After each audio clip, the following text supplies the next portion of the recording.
Le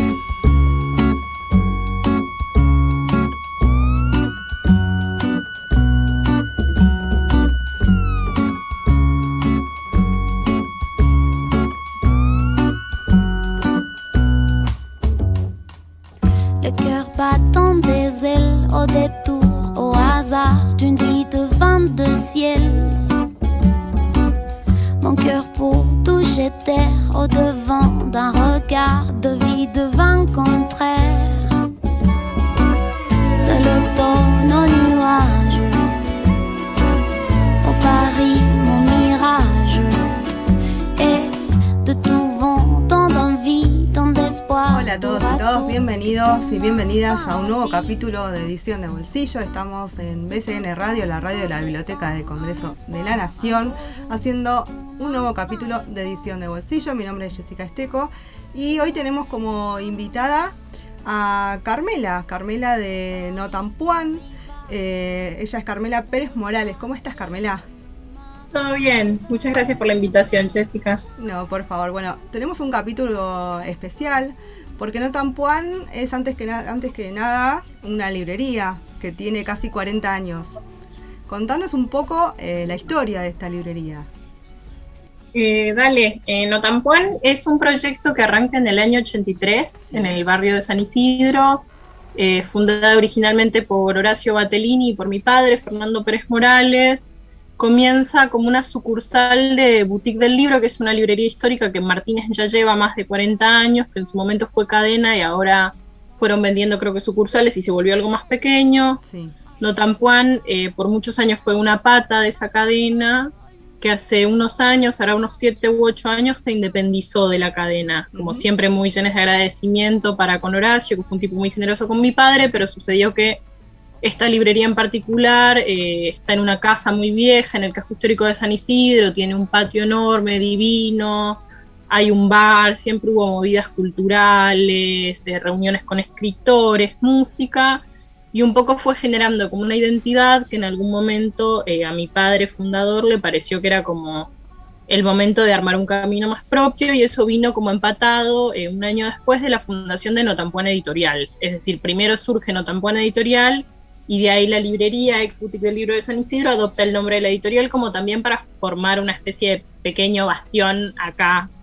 Cultural, claro, literario, cultural, me imagino. Total. Bueno, antes, fuera del aire, hice algunas preguntas. Ella es muy joven. ¿Cuántos años tenés, Carmela? 25. 25. Y la librería tiene 40 años. Así que, bueno, contanos un poquito cómo fue la experiencia, cómo es la experiencia de haber vivido casi toda tu vida cerca de tantos libros. La verdad es que creo que honestamente es un lujo enorme. Es decir, hoy que soy adulta y tengo por ahí otra dimensión más realista de lo que implica llevar un negocio, entiendo que tiene sus complicaciones, que no es tan romántico como se puede pensar a la distancia, pero claramente ser niña en un espacio como este es muy especial. Como decía antes, es una casa grande de 2 pisos, llena de libros en todos lados, todo el piso de arriba es depósito, entonces la verdad es que sí fue muy mágico como algo de estar rodeada de todo este espacio, desde el lugar en el que no necesariamente fui lectora de pequeña, sino que simplemente era como increíble venir a trabajar con mis padres y que fuese este el lugar, y después lo que empezó como a prometer y a dar a medida que fui entrando en la adolescencia. Como que creo que es en ese momento en el que sí me vuelvo lectora.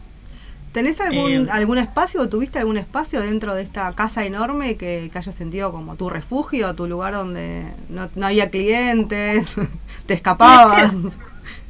No sé si yo soy demasiado escapista, como que siempre fui muy social, pero sí, de hecho, en algún momento, esto es ya ir a la intimidad, pero cuando mis padres se divorcian, mi padre se muda al segundo piso de este lugar y vivimos como por 7, 8 meses con él. Claro. Digo, vivíamos entre casa y casa, pero también como fue una parte, fue en una época tu casa también.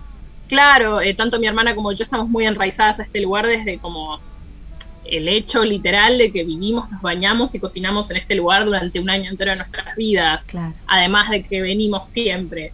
Entonces, claramente hay como un valor afectivo en esta casa que es gigantesco. ¿Y cómo surge la idea de tu padre de hacer una editorial, no? más allá de lo que nos contabas, ¿no? De esta movida cultural que siempre estuvo en la casa. Y mi padre es un tipo, creo que por sobre todas las cosas, con una gran intuición. Es un tipo que no tiene necesariamente como una formación universitaria ni académica en un palo vinculado con la literatura, pero siempre fue un lector apasionado y como con una inteligencia y una velocidad para entender las cosas que le gustaban y las que no, que a mí me parece muy admirable. Uh-huh. Y sucedió siempre que esta fue una librería que para mí destacó en el barrio, en un principio, por generar un vínculo afectivo con los clientes, como una ida y vuelta y un compromiso para con ellos, que por ahí no estaba en las otras librerías que hubo en su momento en San Isidro, que eran más de cadena. Y a partir de eso se fue dando que mucha gente le acercaba a mi padre sus manuscritos. Más que nada para que le dieran una opinión, como qué pensaba de lo que estaban escribiendo, si estaban encaminados, si no, claro, como mucha confianza. Uh-huh. Y sucedió, creo que fue en el año 2013-2014, que Leonardo Pitlevnik, que es un juez penal de acá del barrio que adoramos, le acercó un manuscrito de una novela que se llamaba Los murciélagos, y que fue una lectura que a mi padre lo movilizó, y dijo, yo no quiero dar una opinión de esto, yo quiero publicarlo. Él tenía un poco como la chispa de que era un proyecto que en algún momento quería llevar a cabo, creo que por los años de trabajo de editorial no, librero. Y fue ese manuscrito el que le dio ganas de seguir adelante con eso, y es la novela que inaugura el catálogo de No Tan Puan Editorial. Así que bueno, con alguien conocido, que también debe ser una responsabilidad, por otro lado, ¿no? Sí, al mismo tiempo, en sus comienzos la editorial un poco estaba pensada, obviamente eso cambió muy rápido, pero estaba pensada como un proyecto que no solo como surgía del barrio, sino que le daba espacio a trabajadores del mundo del libro que también eran zonales. Entonces nuestros primeros 3 o 4 autores son todos de por acá. La diseñadora gráfica que al día de hoy sigue trabajando con nosotros es una encuadernadora artesanal del barrio que es increíble, el editor literario también, la chica de prensa también, los ilustradores que hacían las tapas eran gente conocida que había pasado por acá, había pintado murales en el patio, nos había hecho señaladores individuales para el bar. Entonces como que había algo de generar conexiones una movida también cultural propia. Claro. Sí, identidad de alguna forma. ¿Y las presentaciones de estos libros las hicieron ahí mismo también, en la librería? Sí, siempre suele ser bastante híbrido, sobre todo desde que el catálogo, como en algún momento empezó a pasar, que llegaban manuscritos que eran increíbles, que eran de gente que no era del barrio y no íbamos a decir que no por el capricho. Uh-huh. Y por ahí cuando empezó a pasar eso, sí se daba que hay siempre una presentación acá en la librería, en el bar, que es súper linda, si es primavera o verano el patio está buenísimo, pero también siempre hay presentaciones en Capital de las autoras de Capital, porque por supuesto que hay gente más vaga que otra que no quiere venir a San Isidro y demás. Pero sí, el espacio siempre se prestó como a estas cuestiones híbridas, como de la presentación, la editorial, como todo junto. La librería, todo ahí. ¿Por qué No Tan Puan? ¿Por qué el nombre? Es una suerte como de chistecillo de nicho, supongo. Aclaro por las dudas, me imagino que quienes escuchan más o menos están al tanto, pero Puan es la calle en la que está la sede de la Facultad de Filosofía y Letras de la UBA, se le dice Puan históricamente, y desde algún lugar como que hay una especie, entre comillas, de literatura puaner, que por ahí es una literatura que en su momento a mi padre no necesariamente lo convocaba, desde esto que te digo, de que él es como no tanto un lector como hipererudito e hiperacadémico, sino como alguien movido por las grandes narrativas, por las grandes ficciones. Y entonces como la decisión de llamarla No Tan Puan era como una especie de eso, de chiste, como de pequeña arenga, como de picardía, pero nunca desde un lugar como, claramente no es anti-Puan, porque somos por supuesto gente enormemente como agradecida y admiradora de lo que es la UBA. Entonces era como más un chiste, es No Tan Puan, no es no Puan, no es anti-Puan, es como simplemente dar a entender que la editorial tiene un perfil que era lo que quería mi viejo, como más vinculado a algo como un poco descarrilado, como no tan más académico, suelto. Claro, más suelto. ¿Y vos claro. qué tan Puan sos vos? Yo no soy estudiante de la UBA y sin embargo siento que soy mucho más puaner de lo que mi padre hubiese querido en un principio. Sí, pero tanto mi hermana melliza, que también es encargada de la librería, como yo somos como lectora sí, nos gustan esas cosas duras que a mi padre le parecen muy aburridas, como tenemos bastantes peleas como en gustos, pero bueno, es como parte de la diversidad que al día de hoy hace a la librería. Claro. ¿Vos en qué rol te sentís más cómoda dentro de lo que es la librería? Y si participás en la editorial, ¿también tomás decisiones editoriales? No realmente, o sea, en la editorial yo por ahí soy como una pata más desde el lugar de lo práctico, como trato de ayudar en cuestiones por ahí como más administrativas, más de manejo de redes, como que esas cosas por ahí yo las conozco un poco más, pero siento que el trabajo editorial es algo que todavía a la edad que tengo no me ha convocado, como no termino de tener las ganas de ser una editora literaria, que por ahí sí tengo de ser librera, desde el lugar en el que a mí me interesa como mucho el trabajo del intercambio con la clientela, del ida y vuelta, pero creo que es más que nada porque a mí por sobre todas las cosas me gusta leer, entonces me gusta compartirlo desde ese lugar y por ahí no tanto desde como la toma de posición que implica una editorial. Claro. Porque armar un catálogo de alguna forma tiene como algo muy como sofisticado, minucioso y que queda, como es un legado.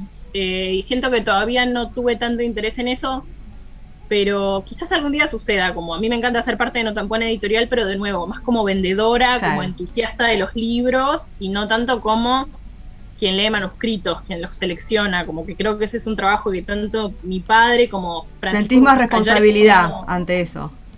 Claro, total. Como es eso que te decía mi viejo y Fran Cascallares, que es un colega que trabajó como editor literario muchos años, que el día de hoy también como sigue un poco más freelance, pero estando muy metido en la editorial, son gente que sí tiene la capacidad de tomar esas decisiones que yo quizás todavía no. ¿Y como librera?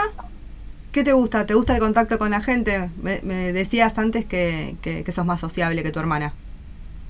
Sí, las dos, igual creo que se nos da bastante bien lo que es atención al público, y también me gusta mucho como algo de lo que implica cierta curaduría que hay implicada en la librería, el lugar en el que No Tan Buena, al ser una librería que está en el centro de San Isidro, que es un barrio con un tránsito de gente muy heterogéneo, no puede darse el lujo quizás de ser una librería como con un catálogo tan selectivo como lo son algunas de Capital, que por ahí se adaptan mucho más a barrios como más gentrificados, con gente más joven.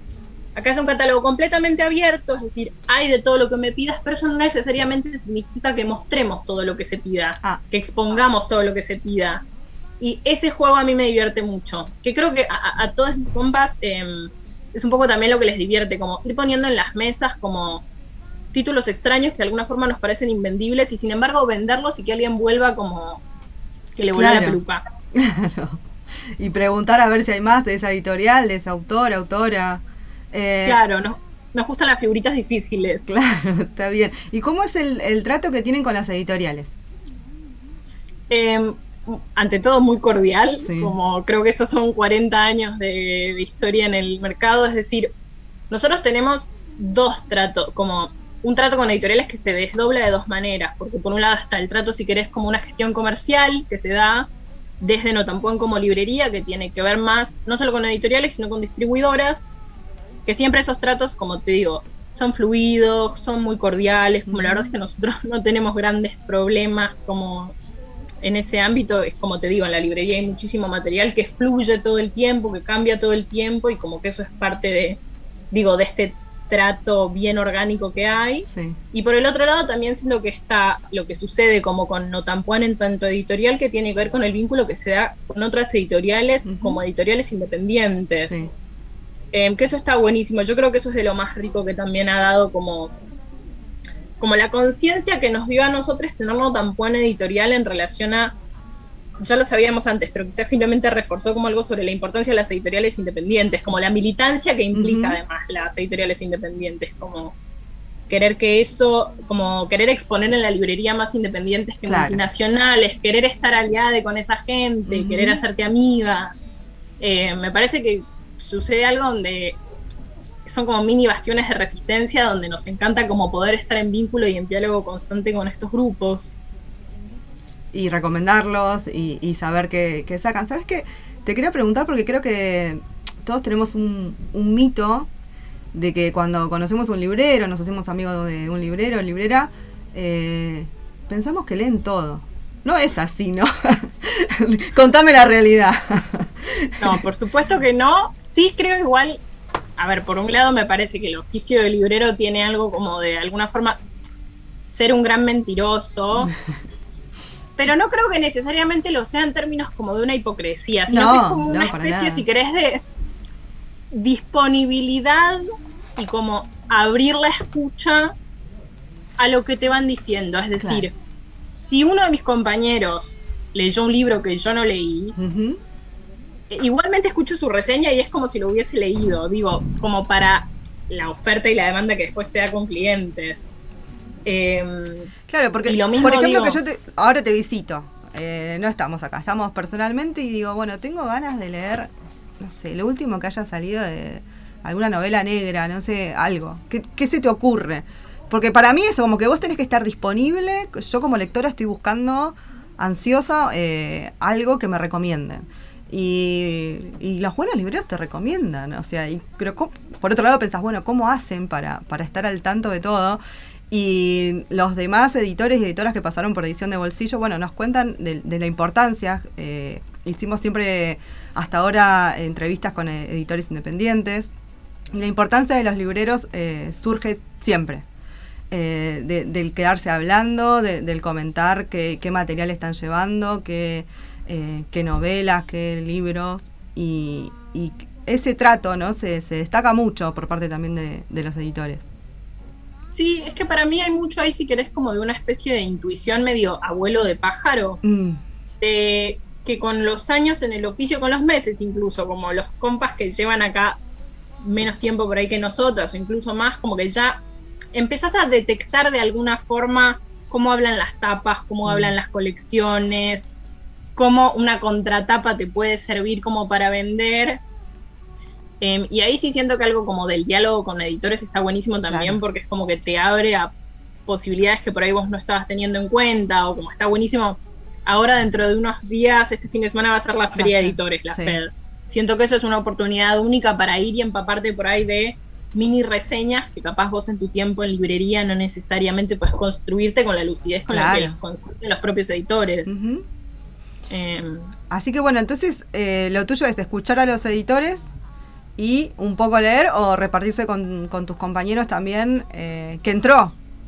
Claro, y escuchar también a los clientes, me parece que es clave, porque es como te decía, acá hay un tránsito muy lindo y muy conmovedor de gente como que confía mucho en el espacio y que es cliente hace muchísimos años. Entonces me parece por ahí que esa gente también de repente viene y ya nos recomienda libros a nosotros. Y eso es lo que está buenísimo, como esa ida y vuelta donde nosotros no los estamos dando por sentados y ellos no nos están dando por sentados a nosotros. Muy bueno entonces, sí, que suceda eso y que se pueda mantener después de tantos años también. Bueno, vamos a contar, digamos, la parte mala también de esta entrevista. No sé si saben, todos y todas los que están escuchando, mirando el programa, que sufrieron una inundación muy importante dentro de lo que es la casa, librería y editorial. Si nos querés contar un poco más. Dale, sí. Como había dicho al principio, la librería está ubicada en una casa muy vieja en San Isidro, una casa antigua, de la que no somos propietarios nosotros como familia. Es un local alquilado hace muchísimos años, pero alquilado. Por suerte tenemos súper buen trato con los propietarios, pero bueno, sucedió que en las últimas lluvias de la semana pasada hubo una inundación enorme. La casa es como una casa antigua que entras y hay un salón gigantesco y hay un pasillo muy largo que lleva a un patio y al bar. Ese pasillo es una parte que no tiene una estructura en el segundo piso, sino que hay como unos techos que caen en una diagonal hacia una cindería. Llovió con muchísimo caudal durante muy poco tiempo, la cindería se tapó de hojas y de basura y rebalsó y ese agua entró todo por adentro, pero llovió el pasillo y eso bajó un escalón, inundó el salón. Se humedecieron creo que al menos 8 estanterías llenas de libros, todo lo que son nuestras secciones de estudios culturales, de antropología, de historia, de psicoanálisis, de crítica literaria, algunas cosas infantiles. Y también nos inundó el salón, que es algo, o sea, es una casa vieja, había tenido goteras. Claro. alguna vez se había humedecido una estantería, pero nunca nos había pasado de abrir la puerta y que haya 3-4 centímetros de agua. Fue muy terrible desde el lugar en el que en un principio estimamos que había una pérdida de más o menos de 400 o 500 libros, y al pasar del día, que estuvimos prácticamente como baldeando, nos dimos cuenta de que era una pérdida de casi el doble de ejemplares, sino un poco más. Claro. ¿Y qué hicieron? ¿Qué pasó? Bueno, por un lado, los propietarios, por supuesto, se hicieron cargo del arreglo, nos asesoramos con un ingeniero, vamos a empezar una pequeña obra, una pequeña refacción que va a hacer que esto no vuelva a suceder, porque ya había habido arreglos previos, pero siempre más como una suerte de emparches y no algo tan definitivo como lo que de hecho tiene que suceder. Sí. Y por otro lado, como lo que sí pasó es que la mayoría de ese material, al ser consignado, al momento de dañarse, es como que claramente es material que no se puede devolver, que tiene que facturarse y que genera unas deudas gigantescas. Claro. Entonces, frente al momento de la desesperación y entendiendo que esto es un negocio que vive al día, que además venimos de 2 o 3 meses de muchísima crisis para el mundo del libro, abrimos como una pequeña colecta en Instagram que por suerte funcionó muy muy bien, tuvo una llegada muy linda, tuvimos como una devolución, no solo en relación a un objetivo económico, sino también como a una devolución afectiva del barrio, que sí, la verdad fue mucho más de lo que esperábamos y a nosotros nos pareció como enormemente conmovedor. Es decir, el día de la inundación vino una clienta con su secador de pelo, pero también vino una clienta con una bandeja de galletitas a decirnos para que les pese menos el momento.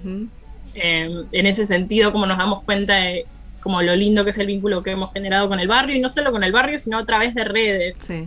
Pero bueno, inundación, deudas, colecta, y ahora que eso ya está como cerrado y que se cubre con eso una pequeña parte de lo que va a suceder, de un impacto económico que no es inmediato, sino que va a ser de acá un par de meses hasta que se facturen todos esos listados de libros, como que ahora estamos un poco armando la parte en la que nosotros nos ponemos a devolver algo de todo eso que nos dieron. Entonces estamos como por lanzar un par de sorteos en redes. Vamos a las redes sociales, decinos, así, bueno, los que quieran conocer lo que es la librería, la editorial y sumarse a estas campañas que están haciendo. ¿Cuáles son las redes? El Instagram es @notampuan, sí, que es como súper activo, ahí contestamos muy rápido cualquier consulta, y también hay un Facebook que es Notampuan Librería y Editorial, y hay un Twitter que creo que es Notampuan Editorial. Sí, creo que sí. Pero bueno, eso, como ahora estamos como esa parte, como seguimos secando libros, es decir, el bar de la librería en este momento es un caos, pero como que ya de alguna forma hay una especie de resignación con que lo que pasó ya pasó, y estamos simplemente como tratando de sistematizar lo mejor que podamos el orden para armar una feria que va a ser el 19 y el 20 de agosto, que es viernes y sábado, de libros mojados, saldados, con distintos precios y distintos descuentos en relación al estado que tengan, a cuánto podamos restaurar y salvar las cosas. Bueno, vamos a estar por ahí entonces, 19 y 20, entonces ya tienen fecha de esta feria. Sí, esa es la feria, y también estamos proyectando esto en una suerte de alianza con la Municipalidad de San Isidro, con quienes tenemos muy buen trato hace bastante tiempo con el área de cultura, de armar el sábado 3 de septiembre como un festival gratuito a la calle, donde muchas bandas amigas, poetas, amigues van a estar como recitando, tocando gratis, los bares de la cuadra van a poner mesitas en la calle, como pretendemos cortar la calle, pero esto más como una instancia de gestión cultural, pero de agradecimiento para todo lo que recibimos, como una forma de tipo salirnos de la librería, excedernos de ese espacio y agradecer como todo lo que nos han dado. Digo, como el afecto que recibimos en estos días por redes presenciales es una locura. Bueno, muy triste, pero también muy lindo ver todo ese cariño que formaron en tantos años, ¿no? Sí. De sentirse parte de un lugar cultural ya directamente, más allá de lo que es la casa y es lo que generan. Y evidentemente se genera una conexión cultural muy, muy importante. Así que bueno, ¿algo más que quieras agregar? No realmente, quizás insistir sobre que vamos a estar en la feria de editores también este fin de semana. Ay, bueno, nos vamos a ver. Claro, así que eso es una linda forma también de acercarse. ¿Te acordás ¿Sabes que no sé el número? Soy un desastre. Bueno, busquen entonces a No Tampón, como a todos los editores y editoras que pasaron por Edición de Bolsillo, que bueno, nada, estuve comunicándome en estos días con ellos y están muy entusiasmados también en esta nueva FED, en esta nueva edición de la Feria de Editores. Así que bueno, nos vemos allá. Nos vamos a ver, Carmela, si vas a estar.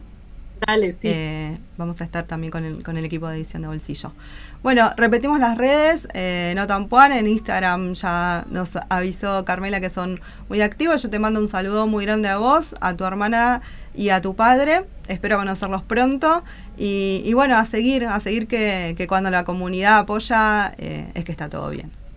Muchísimas gracias y gracias de nuevo por la invitación.